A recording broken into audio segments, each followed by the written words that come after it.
Assalamualaikum warahmatullahi wabarakatuh. Waalaikumsalam warahmatullahi wabarakatuh.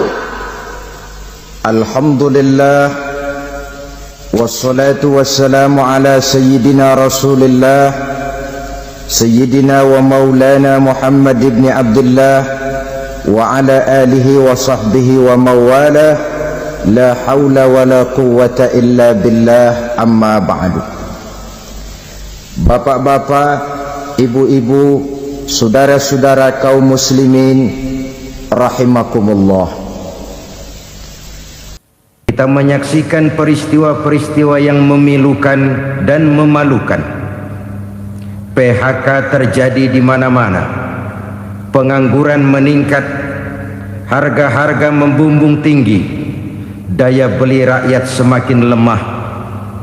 Sementara di bidang politik, kejadian-kejadian memberikan indikasi bahwa persatuan dan kesatuan kita sebagai bangsa dewasa ini tengah berada dalam ujian yang berat. Pada jumpa kita kali ini, tanpa bermaksud untuk mencari kambing hitam dari bencana yang kita hadapi, saya ingin menyampaikan sebuah hadis yang diriwayatkan oleh Imam At-Tabarani dari Ibnu Abbas bahwa Rasulullah sallallahu alaihi wasallam bersabda, khamsun bi khamsin, ada 5 perkara yang dapat menimbulkan 5 macam bencana. Mari kita renungi hadis ini satu demi satu sebagai bahan introspeksi buat kita semua dalam menghadapi bencana yang tengah berlaku sekarang ini.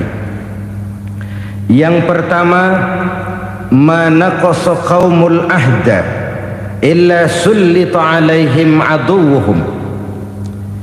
Apabila suatu kaum sudah mengingkari janjinya, maka mereka pun akan dikuasai oleh musuh-musuh mereka. Sederhana saja nampak kalimat dalam hadis ini. Apabila orang sudah mengingkari janji, mereka akan dikuasai oleh musuh-musuh mereka sendiri. Dan musuh kita yang paling utama saat ini adalah kemiskinan dan kebodohan. Kenapa itu terjadi? Karena kita mengingkari janji kita sendiri. Di saat awal-awal berdirinya Orde Baru, kita pernah berjanji untuk melaksanakan Pancasila dan Undang-Undang Dasar 45 secara murni dan konsekuen.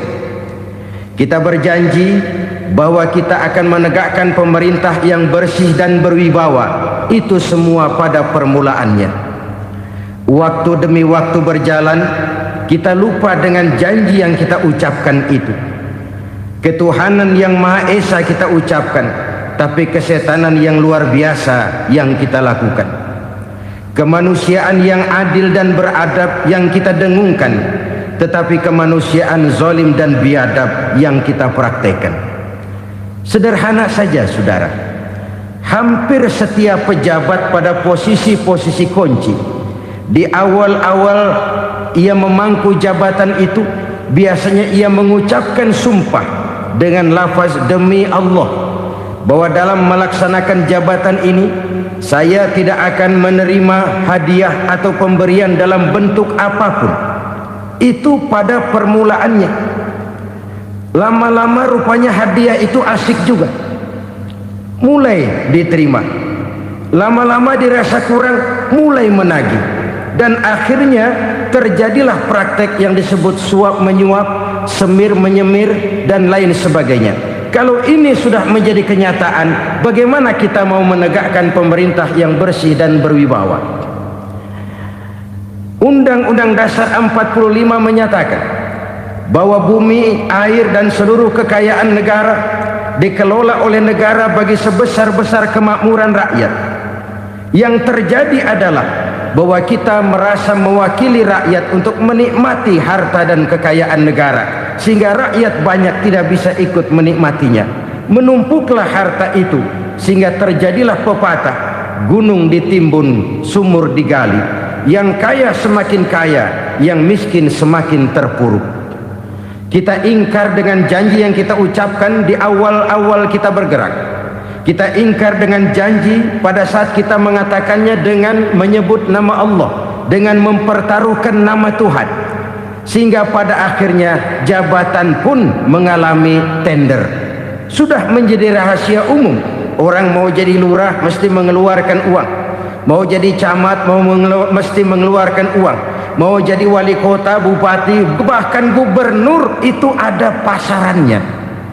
Secara logika, kalau orang memperoleh satu jabatan karena banyak mengeluarkan uang, tentu pada saat ia mengeluarkan uang, ia sudah punya pemikiran, modal pasti pulang, modal pasti kembali.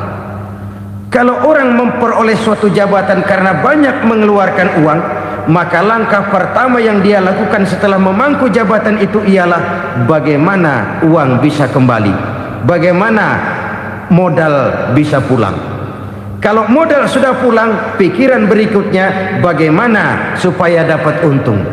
Lalu kapan mau bekerja untuk kepentingan rakyat, itu nomor 18. Kemudian kalau ada proyek-proyek besar, pertanyaannya ialah bukan apakah proyek ini bermanfaat bagi rakyat, apakah proyek ini layak untuk diteruskan, tetapi yang jadi pertanyaan paling utama ialah bagian saya berapa duit dari proyek ini.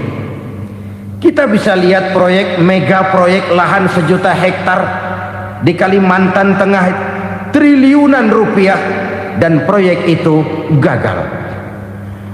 SD Impres bulan ini diresmikan, bulan depan retak. Jembatan-jembatan bulan ini gunting pita, bulan depan runtuh. Kita ingkar dengan janji. Kita berkata kita bekerja untuk kepentingan rakyat, tapi kita tidak pernah mengenal rakyat itu. Apabila suatu kaum sudah mulai mengingkari janji, maka mereka akan dikuasai oleh musuh-musuh mereka. Akibatnya tersusunlah barisan-barisan sakit hati yang makin lama makin menjadi bola salju, menggelinding membesar, dan kemudian terjadilah hal-hal yang tidak kita inginkan lagi. Apabila suatu kaum sudah mengingkari janji, maka mereka akan dikuasai oleh musuh-musuh mereka. Ini penyebab bencana yang pertama. Kita tidak konsekuen. Tadinya kita dengan lantang teriak-teriak berantas korupsi, ganyang korupsi. Pada waktu kita belum mendapat kesempatan. Setelah kita naik punya kesempatan, rupanya korupsi enak juga dirasa. Terjadi pergeseran nilai, orang luntur, kehilangan idealisme awal. Lalu untuk menghibur-hibur diri, menutup-nutup kesalahan, kita gunakanlah pepatah bahwa tidak ada gading yang tak retak, bahwa kita harus mikul dhuwur mendem jero. Itu semua cuma sebagai dalih agar kesalahan kita tidak dibicarakan orang lain. Padahal kita sendiri yang mengingkari janji. Kita yang keluar dari komitmen awal kita. Kita berjanji melaksanakan Pancasila dan Undang-Undang Dasar 45 dengan murni dan konsekuen. Kita berjanji untuk menegakkan pemerintah yang bersih dan berwibawa. Namun dalam kenyataannya itu tidak kita laksanakan dengan sebagaimana mestinya. Kita bergeser, kita mengalami proses degradasi, peluncuran nilai, dan akhirnya terbentuklah barisan-barisan sakit hati yang semakin lama semakin membesar itu. Kita harus introspeksi. Memang kalau zaman sedang susah, biasanya kambing hitam laris, tukang kompor gentayangan. Itu dari dulu selalu mencari kambing hitam. Karena itu kita tidak bicara orang, kita tidak bicara siapa yang salah, kita bicara sistem, dan sistem itu bisa mengena siapa saja. Kalau orang sudah mulai mengingkari janji, bergeser dari komitmen awal, itu sudah mulai ia mengalami proses peluncuran, proses degradasi. Ini penyebab yang pertama. Kita tidak lagi konsekuen. Bahwa Bumi, air, sumber daya alam adalah milik negara, dikuasai oleh negara, digunakan bagi sebesar-besar kemakmuran rakyat. Ternyata rakyat yang makmur itu tidak merupakan gambaran yang menyeluruh dari rakyat kita. Undang-undang dasar kita menganut ekonomi kekeluargaan, tapi yang kita praktekkan adalah ekonomi keluarga. Kalau bukan keluarga nggak dapat proyek. Kalau bukan keluarga nggak dapat macam-macam. Kekeluargaan kita rubah menjadi keluarga, timbullah penyakit nepotisme. Kita bergeser, kita ingkari janji, dan kita anggap kita atasnamakan rakyat. Rakyat cuma sekedar jadi address, rakyat cuma sekedar jadi alamat, tetapi kehidupan mereka tidak banyak berubah dan tidak banyak terangkat. Kaum muslimin rahimakumullah, ini penyakit yang pertama, penyebab bencana yang pertama. Yang kedua kata Nabi, wa ma hakamu bighairi ma anzalallah, apabila hukum yang diterapkan sudah tidak lagi bersumber dari hukum Allah, illa fasya fihimul faqru, maka akan bertebaranlah kemiskinan di mana-mana. Ini artinya apa? Apabila hukum tinggal sebuah stempel, apabila hukum sudah diatur menurut kepentingan, apabila hukum sudah tidak lagi ditegakkan secara adil, maka kemiskinan merambah di mana-mana. Hukum diatur menurut selera orang yang sedang berkuasa, maka yang benar bisa jadi salah, yang salah bisa jadi benar. Hukum dalam kenyataan hidup berlaku seperti pisau. Pisau itu kan saudara lihat, yang namanya pisau dimanapun itu tajamnya ke bawah, ke atas tumpul.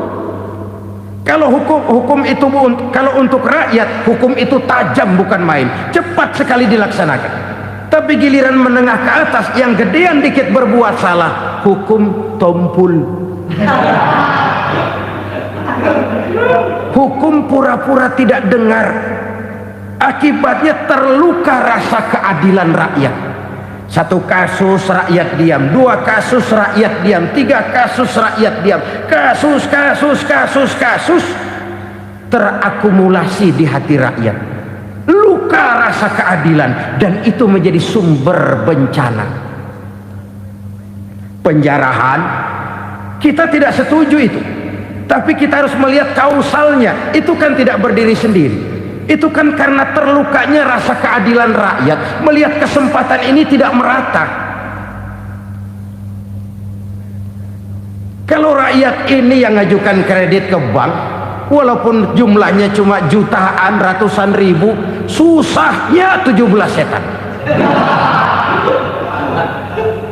Tapi ada orang-orang tertentu yang agunannya palsu, jaminannya palsu, bawa kata belece, bukan cuma miliaran, triliunan kredit bisa keluar. Terluka rasa keadilan, hilangnya kesempatan.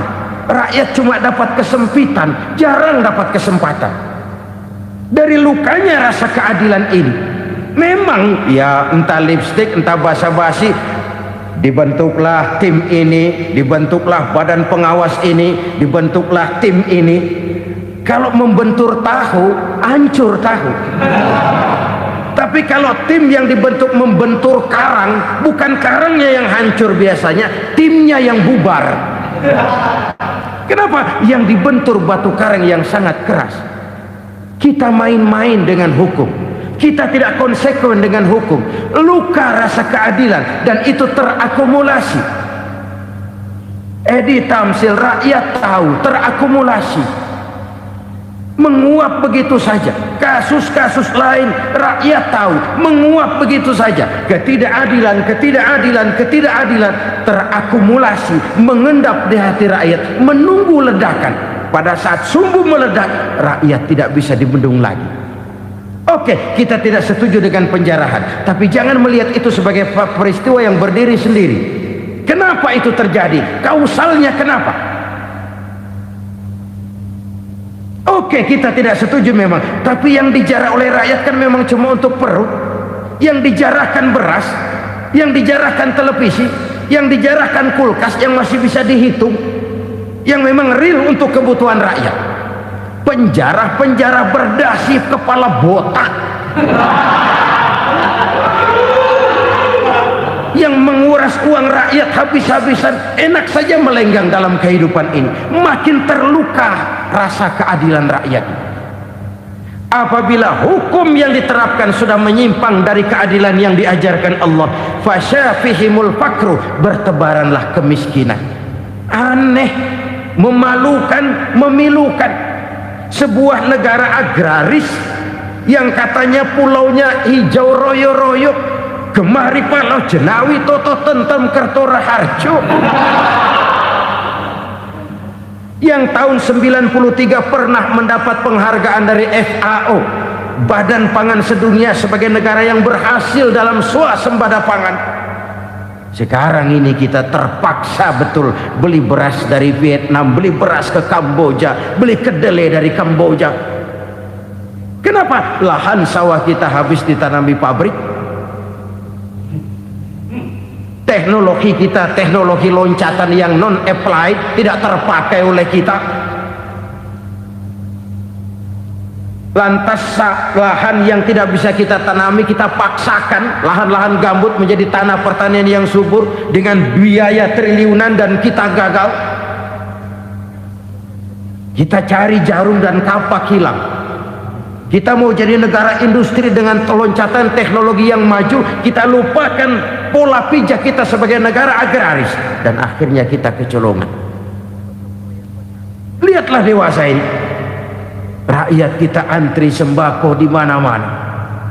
Di sebuah negara agraris, ketidakadilan melahirkan kemiskinan, kemiskinan moral dan kemiskinan material. Kemiskinan moral, rakyat nggak percaya lagi sama pejabat. Rakyat mengalami krisis figur. Orang, alah lu ngomong dah sama ember.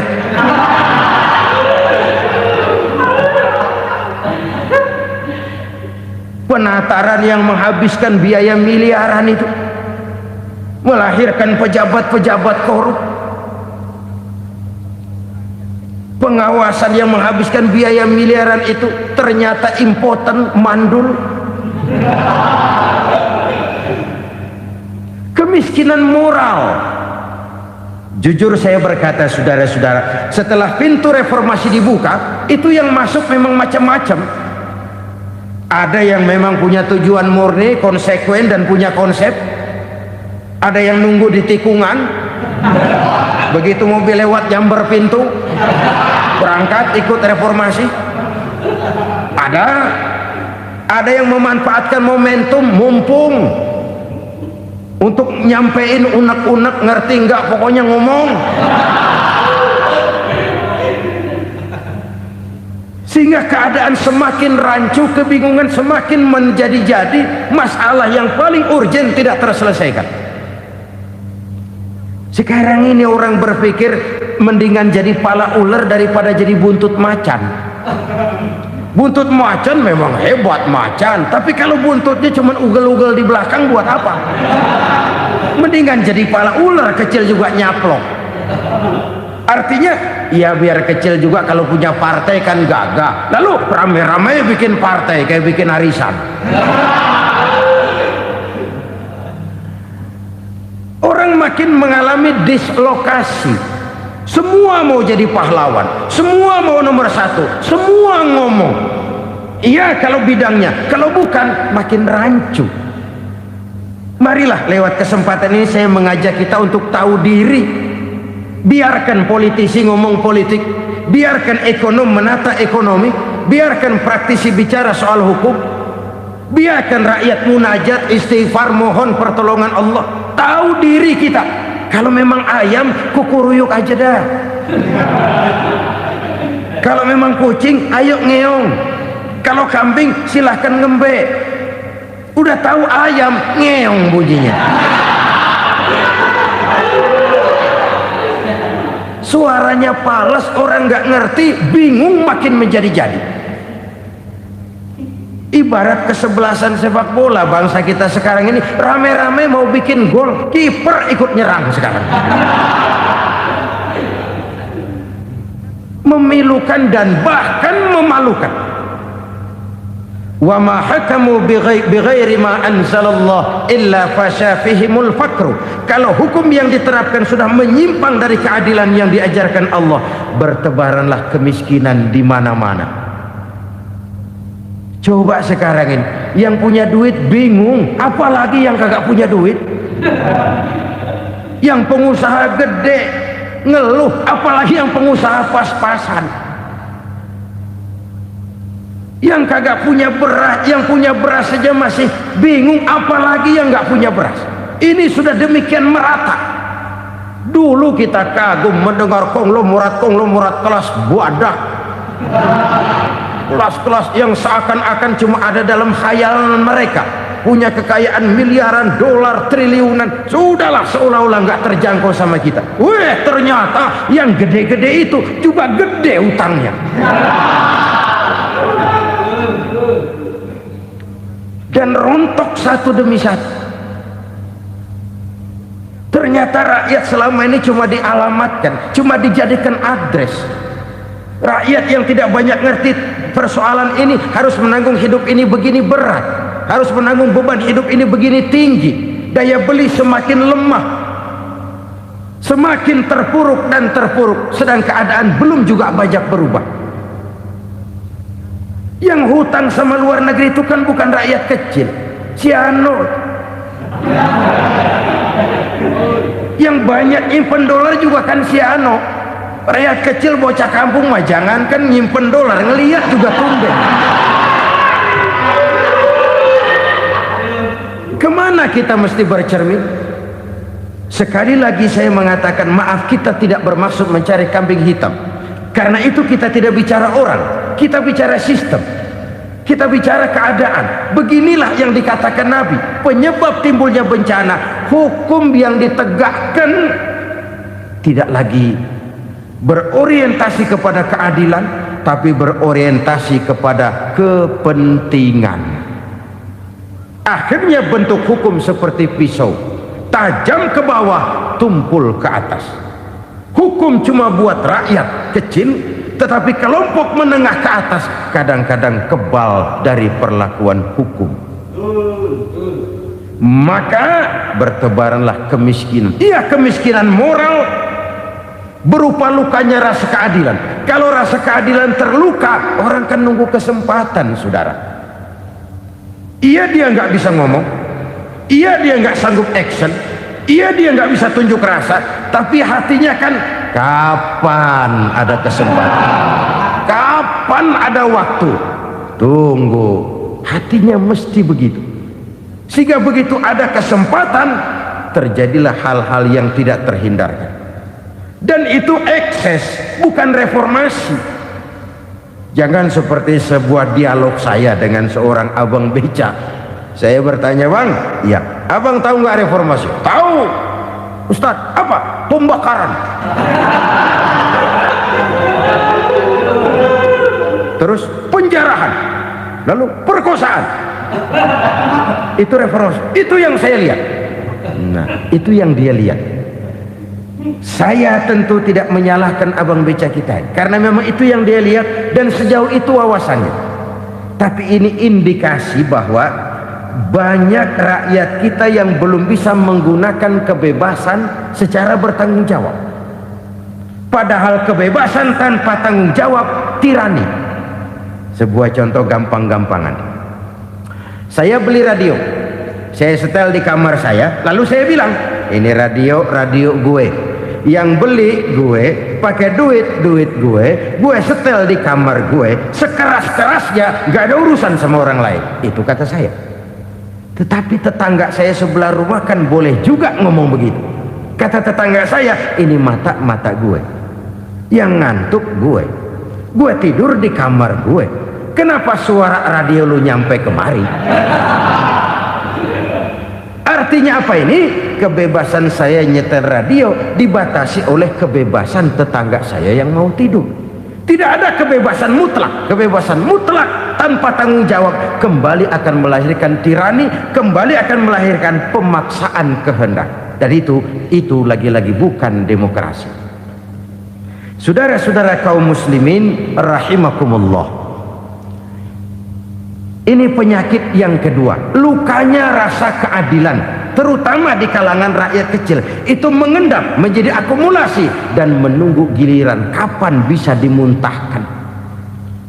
Dengan kata lain, rakyatnya udah banyak banget makan yang perutnya jadi enak, nyelam, kapan nunggu muntahnya. Udah begini banyak akumulasi yang mereka pendam di perut ini, sehingga ketika terjadi kesempatan itu sudah tidak terkendalikan lagi. Kita out of control. Saya tidak mentolerir sikap-sikap kekerasan, bahkan saya lebih cenderung bahwa kalau di rumah kita banyak tikusnya saja racuni, jangan rumah dibakar. Bahwa ada korupsi, iya, ada kolusi, memang ada nepotisme, tentu, tetapi tikusnya saja racuni, jangan rumah dibakar. Masa mau ngusir tikus bakar rumah? Tikusnya lari, tikusnya selamat, rumahnya ewes-ewes.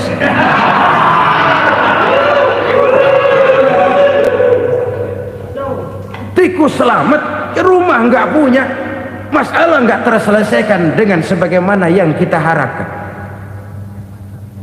Kita sepakat ini negara hukum, dan di hadapan hukum semua manusia itu sama.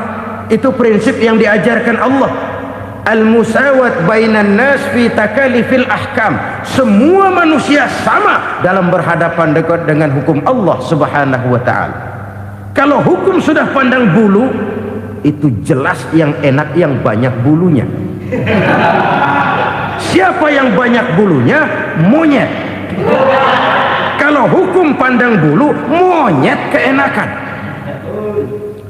Saudara-saudara kaum muslimin rahimakumullah, introspeksi. Mari kita bercermin bagaimana perjalanan hukum selama ini. Kalau introspeksi ini kita temukan, lalu ada upaya untuk memperbaiki diri. Jangan menggunakan tak ada gading yang tak retak, mikul duwur mendem jero untuk menutupi kesalahan orang. Padahal kesalahan itu sedemikian besar. Padahal rakyat kita tiap hari antri sembako. Ada yang sehari sekali makan, ada yang makan sudah bercampur tiwul, ada yang nasi sudah dicampur pisang, balik jadi orok lagi. Macam-macam upaya rakyat untuk menangsal perut ini. Lalu rakyat ditenang-tenangkan, lebih baik puasa Senin Kemis sambil menghadapi krisis ekonomi. Kenapa rakyat yang disuruh puasa? Kenapa bukan pejabatnya yang puasa lebih dulu untuk kemakmuran rakyat? Kalau rakyat yang memang perutnya udah gepeng disuruh puasa, makin krempeng perutnya. Artinya pejabat harus punya sense of politik. Ya, tidak, puasa itu kan tidak cuma Senin Kemis saja. Puasa itu puasa perasaan, puasa menghargai perasaan yang sedang kondisi yang sedang dihadapi oleh rakyat. Bagaimana rakyat yang tengah antri sembako melihat pejabatnya lewat dengan mobil yang harganya sampai 1 miliar. Oh, inilah pemimpin saya. Luka lagi rasa keadilannya. Kita tidak tenggang rasa. Puasa dalam artian itu pun akan menolong menegakkan semangat kebersamaan, membentuk semangat kebersamaan.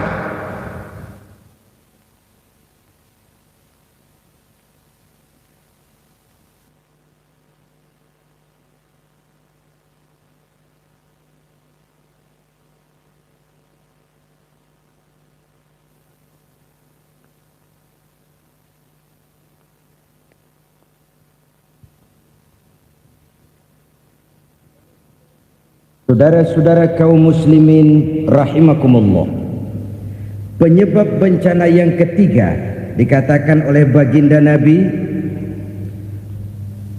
wala zaharat fihimul fahishatu illa fasha fihimul maut. Apabila kekejian telah merajalela, maka maut bertebaran di mana-mana. Kita renungi butir kalimat dalam hadis ini. Apabila kekejian telah merajalela, maut bertebaran di mana-mana. Begitu murah arti sebuah kehidupan. Penjarahan untuk hal-hal yang kecil tapi sampai mengorbankan nyawa. Apabila kekejian sudah terjadi di mana-mana, maut pun bertebaran.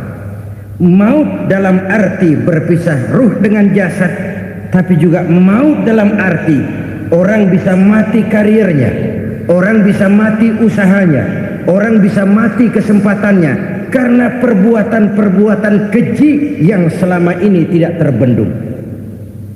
Lahirlah teori mafia. Siapa yang kuat dia yang berkuasa, siapa yang lemah dia menjadi mangsa.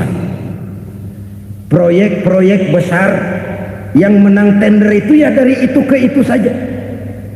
Yang pengusaha-pengusaha tidak punya koneksi, tidak bisa bayar komisi, dapat proyek tetelan. Ada dagingnya dikit, namanya juga tetelan. Dagingnya sudah habis disantap oleh meja.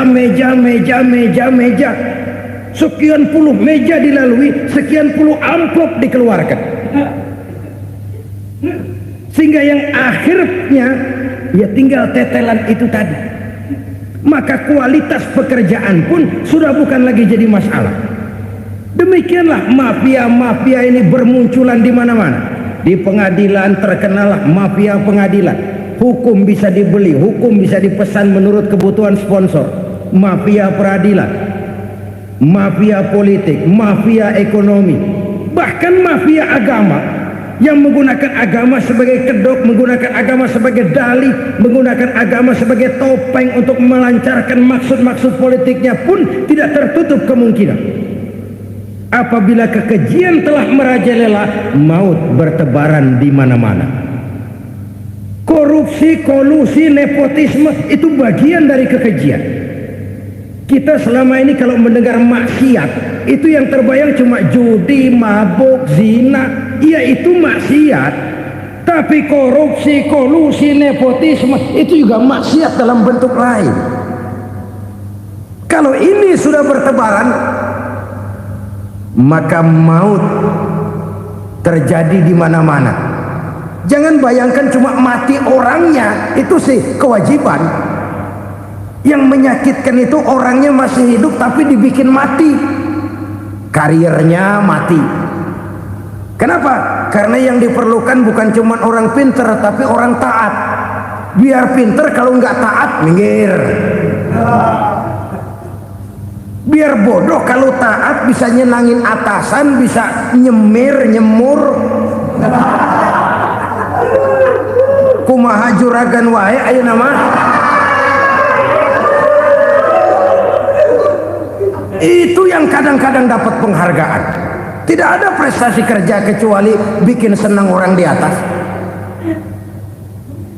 Kita lihat di desa-desa jalan rusak.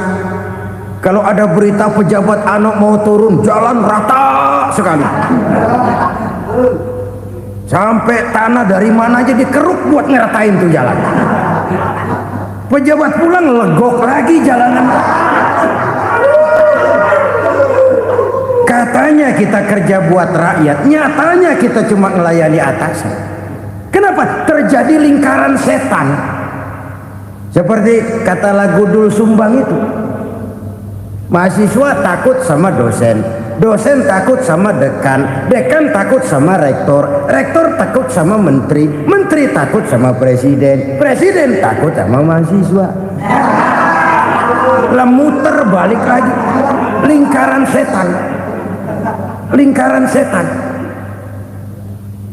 Saudara-saudara kaum muslimin rahimakumullah, kekejian yang merajalela, praktek-praktek mafia yang tertuang dalam kehidupan sehari-hari menyebabkan orang mati karirnya, jasad masih hidup, karir mati, itu menyakitkan. Mati bisnisnya. Rakyat kecil pernah senang ketika cengkeh booming, harganya bagus, rakyat banyak yang pergi haji, lalu mau ditata, lahir tata niaga cengkeh, malah amburadul. Harga cengkeh jatuh, petani cengkeh kecil menjerit. Siapa yang untung? Segelintir orang. Masihkah kita pakai atas nama rakyat untuk kepentingan nasional, padahal yang nyanyi cuma segelintir orang? Masihkah kita mau bohongi rakyat ini dengan mobil nasional tapi bikinan Korea? Masihkah kita mau bermain verbalisme, bermain kata? Ini sebuah masa lalu yang tidak perlu terulang lagi untuk masa-masa yang akan datang. Kekejian merajalela, orang mati karier, bisa mati usaha, mati bisnis. Usahanya maju, dirangkul, hancur. Usahanya maju, dipukul, hancur, tenggelam. Bahkan yang memilukan dan memalukan, badan-badan usaha milik negara itu dikebiri sedemikian rupa sehingga tidak menghasilkan hal-hal yang bermanfaat buat negara. Saudara-saudara kaum muslimin rahimakumullah, kalau nafsu yang sudah mengatur itu semua, maka kekejian pun merajalela. Orang sudah pakai teori mafia, yang kuat dia yang menang, yang kuat dia yang berkuasa, yang lemah silakan minggir di sudut-sudut kehidupan. Kalau kekejian seperti ini merajalela, maut bertebaran di mana-mana. Banyak orang mati kariernya, banyak orang mati usahanya, banyak orang mati imajinasinya. Sekarang ini dalam dunia seni yang banyak karyawan seni, bukan seniman. Seniman itu kan dilahirkan, lain seniman, lain karyawan seni. Sekarang yang banyak karyawan seni, bukan seniman. Mati karier, mati imajinasi, mati improvisasi, sehingga kehidupan persis sinetron. Sinetron itu yang kita lihat rumah mewah, yang kita lihat rumah bagus. Gak pernah kita lihat di sinetron kita ini rakyat antri sembako. Kita dijejali hal-hal yang indah, yang wah, yang membuat kita tenggelam dalam gaya hidup instan, tenggelam dalam gaya hidup wah. Kita lupa dengan realitas keseharian di tengah-tengah masyarakat kita. Lahirlah kelompok-kelompok selebritis, dibesarkan oleh berbagai media. Selebritis pilek aja masuk koran, pilek.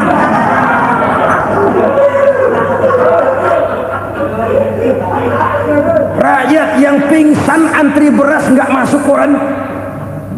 Rakyat yang semaput antri minyak nggak masuk koran. Selebritis panok masuk koran.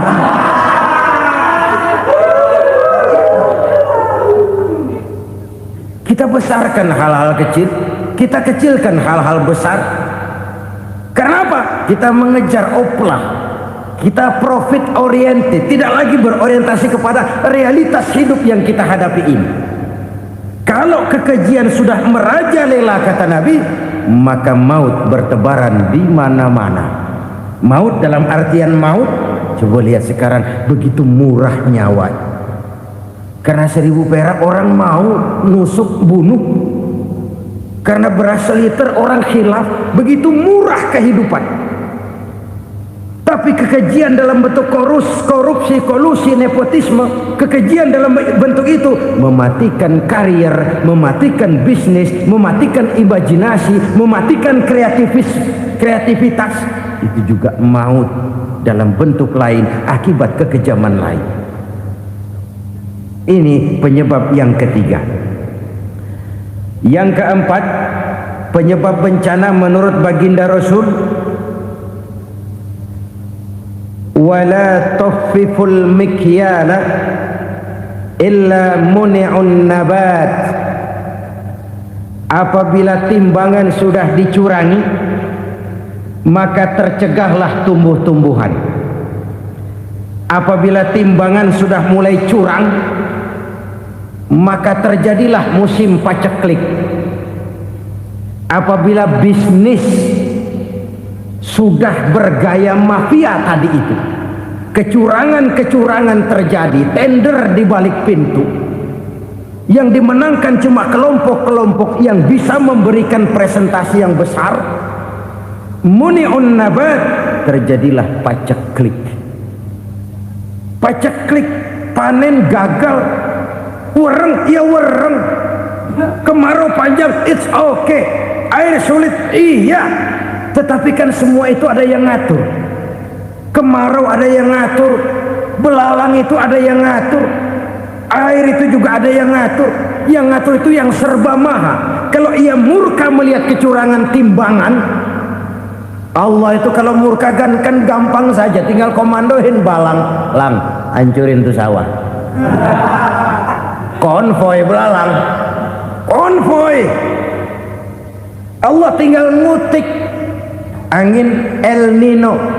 Mampir lo ke Indonesia, hujan nggak turun-turun, kemarau panjang. Jadi kalau musim kemarau kan namanya anginnya El Nino. Kalau musim hujan anginnya namanya La Nina. Cakep namanya, kejem orangnya. Saudara lihat Cina sekarang sedang kena La Nina, banjir besar, ribuan orang meninggal. Dia mah ribuan mati kagak berasa, rakyatnya miliaran. Bangladesh lagi ngalami La Nina, India lagi ngalami La Nina. Angin, hujan, kemarau, belalang itu kan ada yang ngendaliin. Kuncinya bukan di belalangnya, kuncinya bukan di peredaran matahari berputar, kuncinya di atas yang mengatur semua itu. Kalau timbangan sudah mulai curang, pengusaha sudah nggak mau jujur, apa nggak bikin perut jadi mual. Begitu rakyat antri sembako pingsan nggak dapat beras, sementara beras ditumpuk-tumpuk sampai membusuk. Kemana hati nuraninya? Kemana akal pikirannya? Kemana mereka yang berbuat atas nama rakyat tapi melihat rakyat susah tidak tergerak hatinya? Apabila timbangan sudah mulai dicurangi, bisnis sudah mulai melenceng, maka terjadilah paceklik. Sebuah negara yang berhasil dalam swasembada pangan, lalu sekarang menjadi negara yang rakyatnya antri untuk memperoleh kebutuhan pangan. Saudara-saudara kaum muslimin rahimakumullah, ini intinya adalah kecurangan. Kalau kecurangan sudah terjadi di mana-mana, dan ini milik siapa saja, bukan soal tempat, bukan soal jabatan, soal manusianya, SDM-nya. Kecurangan tidak cuma terjadi di kantor, di masjid bisa terjadi kecurangan.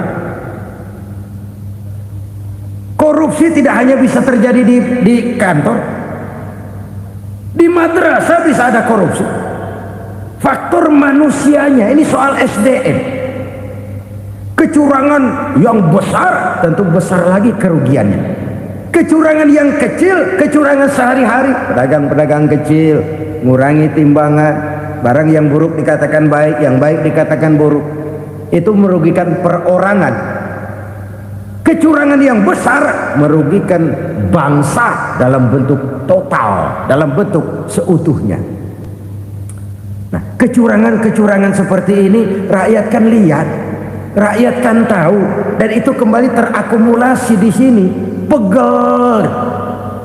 Dan jangan lupa, rakyat yang nggak ngomong itu, rakyat yang nggak bersuara itu, batinnya menjerit, jeritannya menggoncang aras, dan itu didengar Allah. Yadullah fauqal jamaah, kata Nabi, tangan Tuhan di atas orang banyak. Jeritan hati rakyat menggoncang aras. Rakyat yang terlalu banyak dizolim, rakyat yang terlalu banyak dirugikan, ya rakyat yang terlalu banyak di atas namakan, menjerit batinnya, menggoncang aras, dan Allah bisa menggerakkan apa saja untuk membuat satu situasi. Allah bisa menggerakkan apa saja untuk membuat satu situasi. Saudara-saudara kaum muslimin rahimakumullah, ini faktor yang ketiga, timbulnya kecurangan. Faktor yang keempat maksud saya. Yang kelima, penyebab timbulnya bencana menurut baginda Nabi, wala muni'uz zakat wala muni'uz zakat illa hubbisa anhumul qatru. Apabila zakat enggan dibayar, maka tercegahlah qatrun. Qatrun ini kalau bahasa kita sembako. Maka tercegahlah kebutuhan-kebutuhan yang kita perlukan. Ini kita tidak meragukan bahwa yang kita tuju adalah masyarakat yang adil dalam kemakmuran dan makmur dalam keadilan. Nah, antara kemakmuran dan keadilan ini memang sering tidak bisa berjalan seiring. Pada saat kemakmuran kita kejar, ekonomi kita pacu, ada nilai-nilai keadilan yang tertinggal. Pada saat nilai keadilan kita tegakkan benar-benar, ada unsur-unsur kemakmuran yang terabaikan. Oke, kita bisa mengatakan kasus. Oke, kita bisa mengatakan itu sebagian kecil. Tapi kalau sebagian kecil, lama-lama kan jadi sebagian besar. Oke, kita mengejar kemakmuran. Pertanyaannya, kemakmuran untuk siapa? Oke, kita berikan kelompok tertentu kue yang besar dengan harapan nanti dia bagiin kuenya kepada yang kecil-kecil. Tapi kenyataan mereka yang dapat kue besar akhirnya malah lupa diri dan lupa daratan. Mau makin besar, malah memeras yang kecil-kecil ini. Sekarang kan yang kecil modali yang besar. Ramai-ramai buka bank, ternyata kamuflase. Uang banknya untuk kredit perusahaannya sendiri, nasabahnya rakyat kecil. Artinya apa? Rakyat kecil disuruh modalin orang yang udah gede. Ini kan sambar geledek urusan.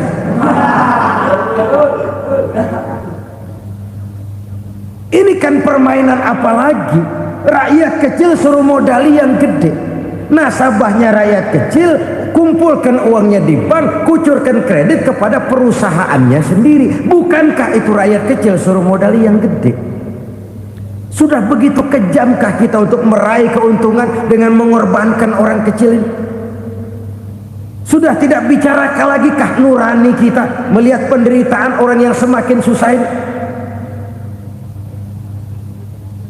Kalau zakat enggan dibayar, padahal zakat 2,5% saja, 2,5% saja. Kalau itu pun enggan, kalau zakat saja enggan, bagaimana pula yang namanya sodako, bagaimana pula yang namanya infak, bagaimana pula yang namanya santunan, bantuan. Kadang-kadang beli lipstick nyumbang si nyumbang, cuman nyolongnya lebih gede. Ini namanya sumbangan lipstick. Buat lipstick itu kan buat ngumpetin bibir pucat, itu fungsi utama lipstick. Buat ngumpetin korupsinya, nyumbang kegiatan-kegiatan sosial, tapi yang dia korup lebih gede dari yang dia sumbangin. Lipstick kamuflase, nepu kata anak sekarang.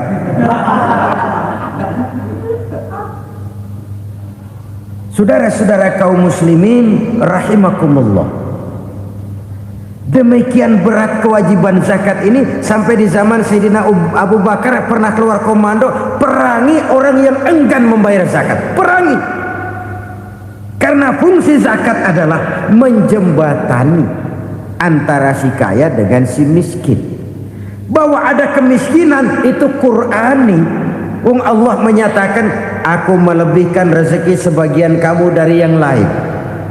Ini kan kesenjangan. Allah melebihkan rezeki sebagian kamu dari yang lain. Ada itu, tetapi itu berjalan secara nature. Nah, kalau direkayasa, yang kaya semakin kaya, yang miskin semakin terpuruk, yang sudah besar dapat proyek besar, yang kecil dapat tetelan. Ini kan rekayasa namanya. Kesenjangan yang direkayasa ini yang kita harus kikis. Nah, fungsi zakat menjembatani dari sisi sosial. Dari sisi pribadi, Nabi berpesan, zakku amwalakum biz zakat. Bersihkan hartamu dengan zakat. Sekarang ada istilah nyuci uang. Uang hasil korupsi itu bisa dicuci, dijadikan uang bersih, bukan pakai rinso, bukan, pakai politiknya koruptor, diolah sedemikian rupa sehingga jadi uang resmi, sudah memutik. Itu termasuk yang disebut kejahatan kerah putih, white collar crime, kejahatan kerah putih, kejahatan pakai dasi, kejahatan kelas kakap. Makanya orang mendingan goblok kagak bener daripada pinter kagak bener. Goblok kagak bener itu gampang ngurusinnya, pinter kagak bener ini yang berabe bener ngurusinnya.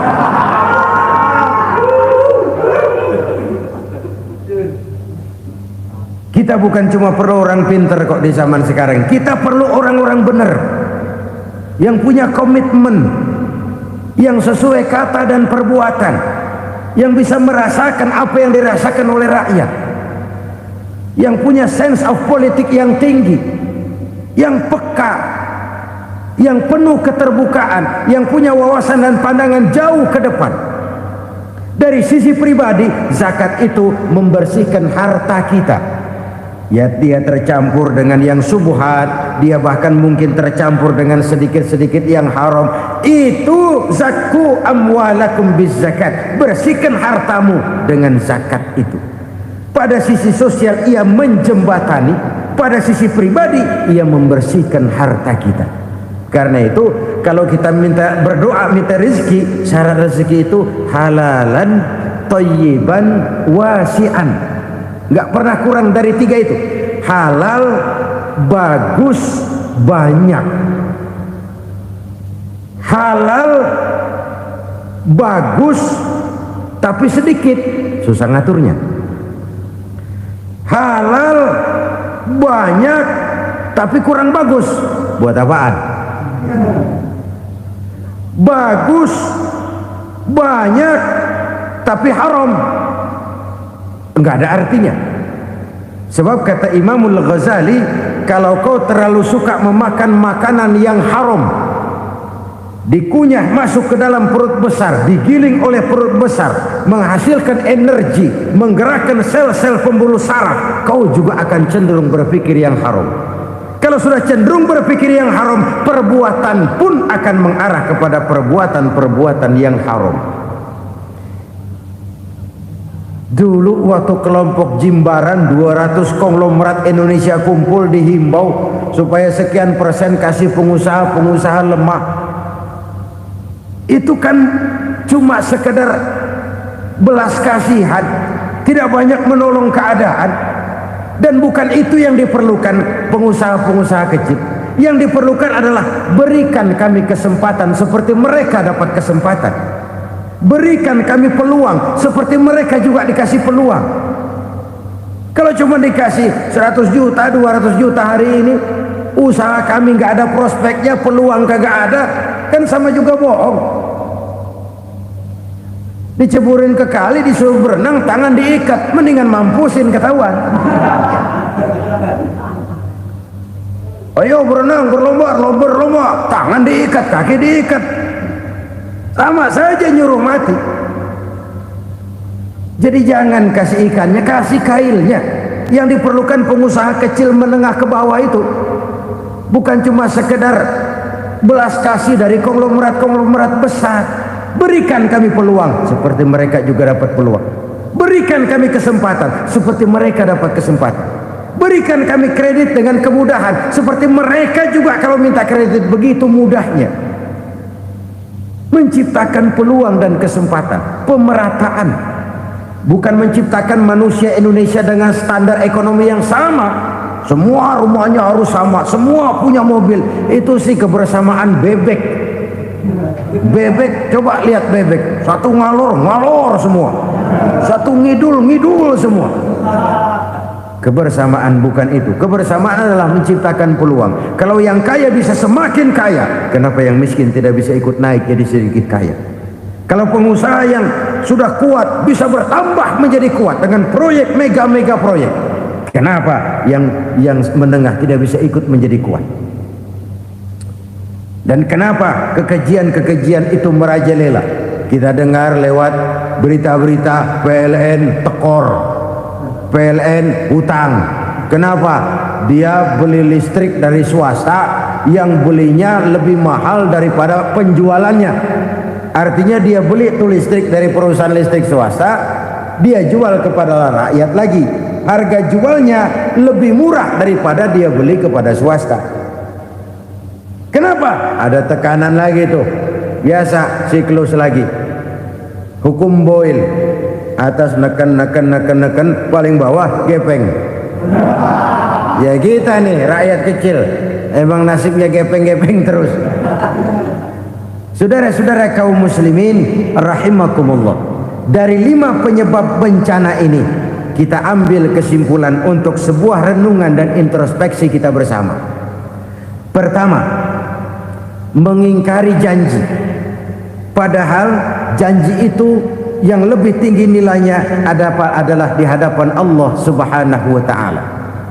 Baik wakil-wakil rakyat di parlemen maupun pemimpin-pemimpin rakyat di dalam kabinet, apabila memangku suatu jabatan, selalu mereka mengawali dengan sumpah, dan sumpah itu dimulai dengan demi Allah.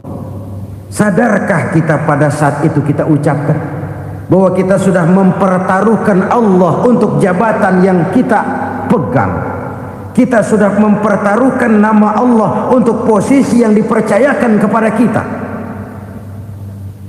Sadarkah kita bahwa menyia-nyiakan itu satu dosa yang sangat besar, yang tidak hanya kepada Allah tetapi juga kepada rakyat yang kita wakili, kepada rakyat yang kita pimpin.